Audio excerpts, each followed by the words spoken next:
The message that would upend my family's summer plans arrived at 6:15 a.m. on a Tuesday. My cousin Peter's name popped up in the family group chat. Amazing news. Since Nathan's mountain cabin is just sitting empty, we're turning it into the family summer home. Already planned everything. Moving up there next week. I sat in my downtown Seattle office, watching the cascade of messages that followed. The early morning sun hadn't yet hit the top floors of my tech company's building, but my family's entitlement was already in full shine. Perfect timing. My sister Amanda chimed in. The kids need a summer adventure. Nathan never uses that place anyway. My Aunt Susan added, it's about time someone put that property to good use. Nathan's always been too busy with his startup to appreciate what he has. I sipped my coffee, watching their messages flood the screen. They had no idea what my startup actually was, or what that cabin represented. To them, I was still the family underachiever. The guy who'd walked away from Dad's real estate business to play with computers. The cabin they were so eagerly claiming wasn't just some vacation home. It was the headquarters of Mountain Peak Security Systems, my company's most advanced testing facility. The empty cabin housed millions in prototype security technology and served as our primary development site for government contracts. But they didn't know that. They'd never bothered to ask what I actually did for a living. My phone buzzed again as Peter created a new group chat, Mountain Home Renovation Plans. He'd already added an interior designer and a contractor. Nathan never had good taste anyway. He wrote, wait till you see what we're planning. I pulled up the cabin's security feeds on my laptop. The exterior looked deliberately rustic, weathered wood and simple lines blending into the mountainside. Inside was a different story, state-of-the-art testing labs, advanced surveillance systems and prototype security measures that would make most military bases look primitive. Sir, my assistant Thomas knocked on my office door. The Defense Department representatives are here for the demonstration. I nodded, still watching my family chat. Tell them we'll do it at the cabin. Next week, I think it's time for an unscheduled security test. Thomas glanced at my phone. Your family's still planning to move in. They are. I smiled slightly. Should be interesting. The next week passed in a blur of messages. My family had gone all in on their plan. Peter had rented a moving truck. Amanda had withdrawn her kids from summer camp. Aunt Susan had already ordered new furniture. Not once did anyone actually ask my permission. They simply assumed that because I lived in Seattle, the cabin must be unused. Their messages were filled with plans to modernize the outdated security system and replace the ancient electrical setup. If they only knew that the outdated security system was worth more than their houses combined. I maintained my silence in the chat, watching as they planned their takeover in detail. The moving truck was scheduled for Tuesday. They'd hired local contractors to begin renovations on Wednesday. My aunt had even started a blog. Our mountain summer renovating a rustic cabin. On Monday night, I flew up to the cabin with Thomas. We spent the evening running final checks on the security systems and preparing for the next day's demonstration. Everything's ready, Thomas reported. The Defense Department team will arrive at 2 p.m. Your family should be here around noon. Based on their timeline. I nodded, checking the perimeter sensors. Perfect, let's give them a proper welcome. Tuesday morning dawned clear and bright. I watched through the security cameras as a moving truck, followed by 3 SUVs, wound their way up the mountain road. Peter was leading the convoy, with Amanda and Aunt Susan following behind. They pulled up to the cabin's gate at 11:47 a.m. The excitement on their faces was visible through the high-resolution cameras. It's even better than the photos. Amanda exclaimed as they piled out of their vehicles. Her kids immediately ran toward the front gate. Peter was already examining the exterior with a critical eye. That security system looks ancient. We'll replace it first thing. I watched on the monitors as they approached the gate. Peter pulled out his phone, presumably to call me for the entry code. I waited. Nathan Peter's voice came through my phone. We're here. What's the gate code? Hello, Peter, I replied calmly. Why would I give you the gate code? What do you mean? We're moving in. Everyone's here with the moving truck. I never said you could move in. I pointed out, in fact, you never asked. But the cabin's just sitting empty. Aunt Susan chimed in, having joined the call. Is it? I pressed a button and the cabin's exterior transformed. Hidden panels slid away, revealing sleek security features. Advanced cameras emerged from concealed housings. The rustic facade rippled as military-grade defensive systems activated. Through the security feeds, I watched their jaws drop. What is this? Amanda stammered. This, I replied, is the headquarters of Mountain Peak Security Systems. That startup you've been mocking. We develop advanced security technology for government and private sector clients. The cabin is our primary testing facility. But we hired contractors. Peter sputtered. We bought furniture. Yes, you did. Without asking me. Tell me, did you mention to those contractors that you were planning to renovate a classified security facility? The color drained from their faces. Those renovation plans you've been sharing in the group chat. I continued. They've been flagged by multiple security agencies. Attempting to modify a restricted facility without authorization is problematic. As if on cue, two black SUVs appeared on the road behind them. The Defense Department team was arriving early. Mr. Davidson, a voice crackled through my security system. This is Colonel Matthews. We're here for the demonstration. Should we be concerned about the civilians at the gate? I pressed the intercom. No concern, Colonel. Just a family misunderstanding. They were just leaving. My relatives stood frozen as the military vehicles pulled up behind them. Nathan, Peter's voice was small now. What exactly do you do? I run a multi-billion-dollar security technology company. I replied. But you never asked. You just assumed I was failing because I didn't follow Dad into real estate. Those contractors, Amanda began, have been contacted and informed that they were hired under false pretenses to modify a restricted facility. They were quite understanding once the FBI explained the situation. The FBI, Aunt Susan whispered. Standard procedure for attempted unauthorized access to secure facilities. I explained. Don't worry. I've assured them this was just a misunderstanding. No charges will be filed. Through the cameras, I watched them process the magnitude of what they'd almost done. Their faces cycled through shock, embarrassment, and dawning horror. The moving truck, Peter started, should head back now, I suggested. And you should all go home. We have a classified demonstration in 20 minutes.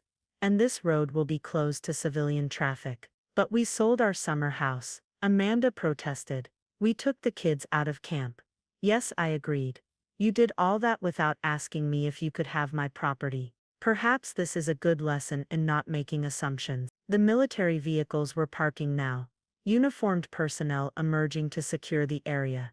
Go home, I said firmly.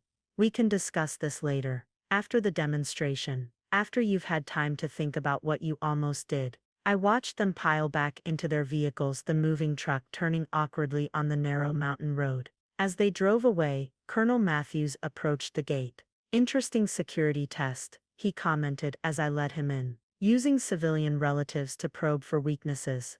I smiled. Something like that. Shall we begin the demonstration? The fallout from my family's failed cabin takeover was immediate and dramatic. While I conducted the Defense Department demonstration, showing off our latest breakthrough in perimeter security systems, my phone buzzed constantly with messages from various family members. I ignored them all until that evening after Colonel Matthews and his team had left with signed contracts worth more than my relatives' combined net worth.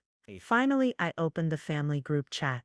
Nathan, we need to talk. Peter had written, followed by 24 increasingly desperate messages. I set up a video conference call. Within minutes, their faces populated my screen. Peter looking shell-shocked. Amanda near tears, and Aunt Susan trying to maintain her usual commanding presence despite her obvious discomfort. Let's address what happened today. I began calmly, sitting in my cabin's true form. A state-of-the-art command center with multiple screens showing security feeds and system diagnostics. Why didn't you tell us? Amanda burst out. All these years we thought. You thought what? I interrupted. That I was failing, that I needed your help, that my property was just sitting around waiting for you to claim it. We were trying to help, Aunt Susan insisted, though her voice lacked its usual certainty. No, I corrected her. You were trying to take something that wasn't yours. Without asking, without even bothering to find out what I actually do for a living. Peter cleared his throat. About those contractors. Already handled. I cut in. My legal team contacted them. They've signed non-disclosure agreements and been compensated for their time. Consider yourselves lucky they didn't start work. Unauthorized modifications to a secure facility would have triggered automatic federal notifications. Federal? Amanda's voice trembled. Nathan, just how serious is your work? I pressed a button, bringing up a holographic display of Mountain Peak's latest security system. What you see behind me is worth about $400 million in development costs. We have contracts with 12 governments, and most of the Fortune 500 companies. That empty cabin you tried to renovate. It's the testing ground for technology that protects presidents and prime ministers. Their faces showed the slow realization of what they'd almost done. The furniture we ordered, Aunt Susan began, is being returned. I finished. I've arranged it, along with canceling all the contractors and service providers you hired without authorization. The costs will be deducted from your refunds. But where are we supposed to go for the summer? Amanda asked. We sold our vacation house. You sold your house before confirming you had somewhere else to go. I asked, letting my disappointment show. That seems unwise. Peter leaned forward. Look, Nathan, we clearly made some mistakes. Mistakes? I pulled up their renovation plans on another screen. You were planning to tear out military-grade security systems because they looked outdated. You were going to convert a classified testing lab into a game room. Do you understand what could have happened if you'd actually started those renovations? The silence was heavy with realization. But since you asked about summer plans, I continued, softening my tone slightly, I might have a solution, one that could help you understand what real property development looks like. Their expressions shifted from shame to cautious interest. Mountain Peak owns a resort development down in the valley, I explained. We use it to house our employees and visiting clients. There are some units available. At market rate, of course. But more importantly, there might be opportunities there. Opportunities? Peter asked. The resort needs a new property manager. Someone who understands real estate but is willing to learn about security. Someone who can handle both civilian guests and classified client meetings. Interested, Peter? My cousin sat up straighter. You trust me with that? After today, trust is earned, I replied. You'd start at entry level, learning our systems, our protocols, no special treatment. But if you're serious about property management, this would be real experience with modern security integration. What about us? Amanda asked quietly. The resort runs educational programs for employees' families. Your kids could attend those instead of camp. And we need someone to coordinate resident services. If you're willing to learn, actually learn, about what we do, Aunt Susan spoke up. I sense a pattern here. You're offering us a chance to be part of something rather than just take it over. Exactly, I nodded. Mountain Peak isn't just about security systems. We're building communities that balance privacy, security, and lifestyle. But it only works if people respect the boundaries. I pulled up images of the resort. A beautiful complex nestled in the valley below my cabin. Modern buildings blended with the landscape, hiding sophisticated security measures behind elegant design. You have 24 hours to decide, I continued. The positions are real jobs with real responsibilities. No shortcuts, no special treatment, and absolutely no unauthorized renovations. Peter laughed weakly at that last part. I think we've learned our lesson about renovations. Have you? I asked seriously. Because this isn't just about property, it's about respect, understanding, asking before taking. Those military officers today, Amanda said slowly, they looked at you differently than we ever have. Like you were competent, I suggested. Successful. Amazing what you notice when you actually pay attention. The call fell quiet as they processed everything. Finally, Aunt Susan spoke up.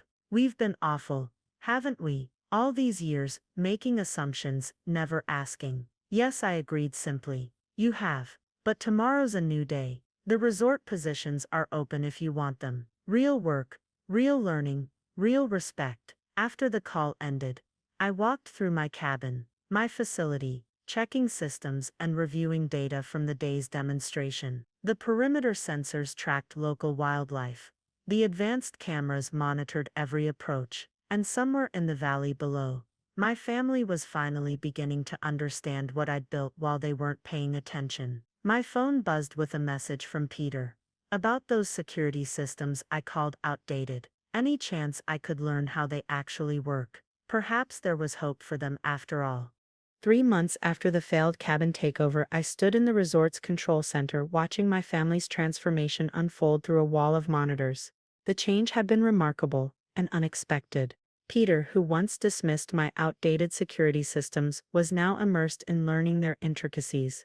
I watched on the screens as he conducted a security tour for potential clients, explaining the subtle integration of safety measures into the resort's design. See how the landscaping creates natural barriers, he was saying. Those decorative boulders, they're actually vehicle deterrents disguised as art. The water features, part of our fire suppression system. His audience, executives from a major tech company, nodded appreciatively. Peter had gone from planning unauthorized renovations to becoming one of our most effective security consultants. Sir, Thomas appeared at my side. The quarterly reports are ready. You'll want to see this.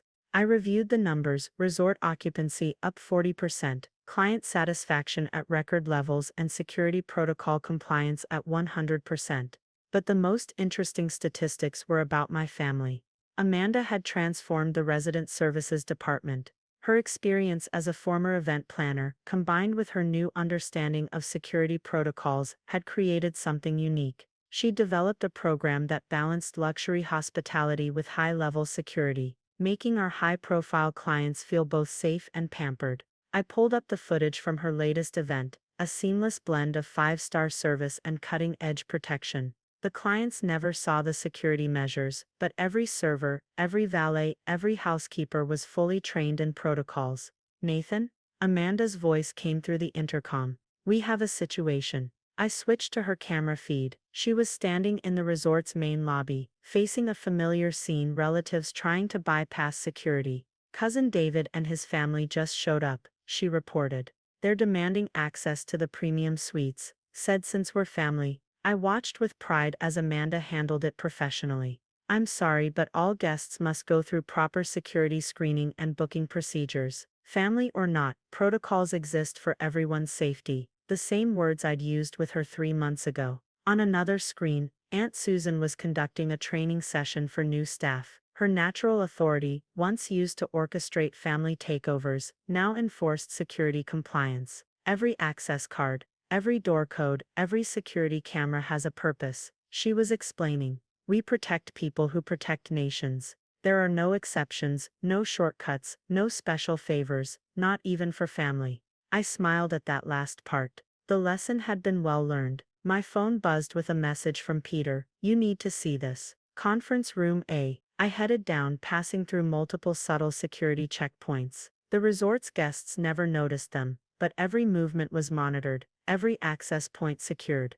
Peter was waiting with blueprints spread across the table. I've been thinking about the North Wing expansion, he said without preamble.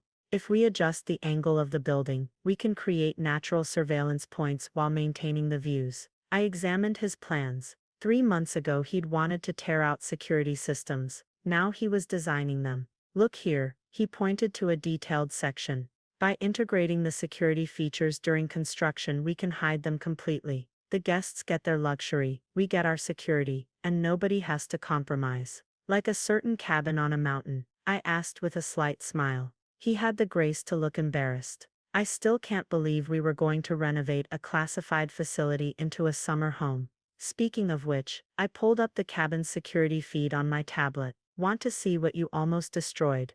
Peter's eyes widened as I showed him the cabin's true capabilities. The advanced testing labs, the prototype systems, the command center that monitored security for facilities around the world. All this, he whispered. And we thought it was just sitting empty. Sometimes, I said, the most secure things don't look secure at all.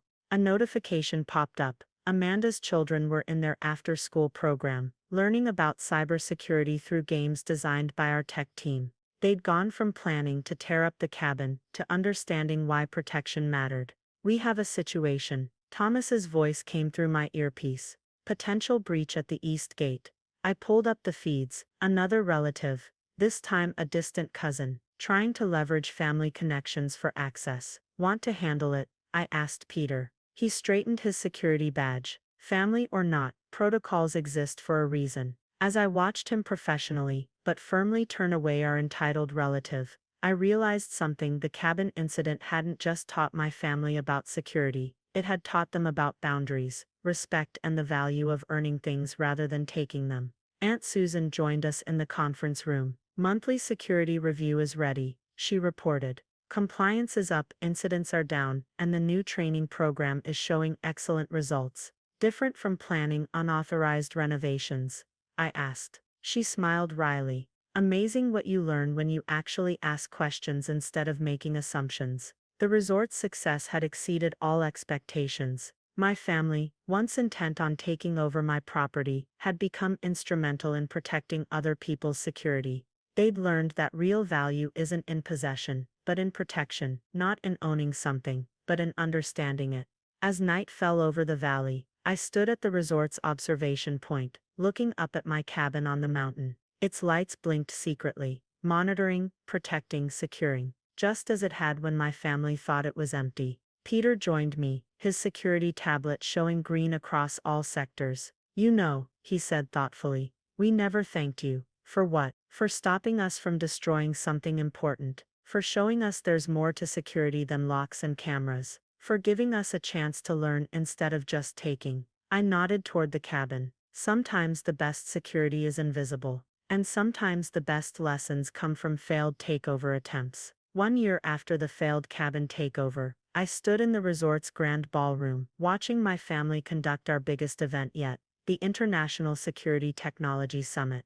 The irony wasn't lost on anyone. Peter, now our head of integrated security design, was presenting our latest innovations to a room full of global security experts. His presentation wasn't about taking over properties, it was about protecting them. The key to modern security, he explained to the assembled crowd, is making it invisible yet impenetrable. Like a mountain cabin that looks abandoned but houses millions in classified technology. He caught my eye and smiled, drawing knowing chuckles from those who'd heard the story. Amanda moved through the crowd with practiced ease, coordinating her security-trained staff, while making everything look effortless. The world's top security professionals were being served by people who could spot a threat as easily as they could recommend a wine pairing. 6 months of specialized training for every staff member, she told an impressed client. Because true security isn't just about systems, it's about people. Aunt Susan supervised from her command center, monitoring every aspect of the event through advanced security feeds. The woman who once planned to redecorate my classified facility now ran one of the most sophisticated security operations in the private sector. All sectors secure, she reported through our encrypted channel. And David's family just tried the East Gate again. They've been redirected, firmly. I checked my watch, almost time for the main announcement. The cabin's security feeds showed multiple military vehicles approaching, right on schedule. Ladies and gentlemen, I addressed the crowd. A year ago, my family thought they were going to turn a classified facility into a summer home. Today, they're helping us unveil the next generation of integrated security technology. The screens lit up with live feeds from the cabin, showing the military convoy arriving for the first demonstration of our new system. Peter had helped design it. Amanda had coordinated the logistics. Aunt Susan had overseen the protocols. Mountain Peak security isn't just about technology, I continued. It's about understanding that true security comes from respect, boundaries, and proper protocols. Sometimes the best teachers are those who once tried to break in. My family members exchanged knowing looks. They'd come so far from that day they'd driven up the mountain, with a moving truck and renovation plans. The demonstration was a success. The contracts signed that day would fund our operations for years. But the real achievement was watching my family work the room afterward, speaking knowledgeably about security protocols they'd once planned to tear out. Later that night, we gathered in my cabin's command center, the same room they'd planned to turn into a game room. Peter was reviewing design specs for our next facility. Amanda was finalizing protocols for an upcoming diplomatic event. Aunt Susan was updating our training programs. Remember when we thought this place was just sitting empty? Amanda mused, looking around at the advanced technology surrounding us. Remember when we hired contractors to modernize it?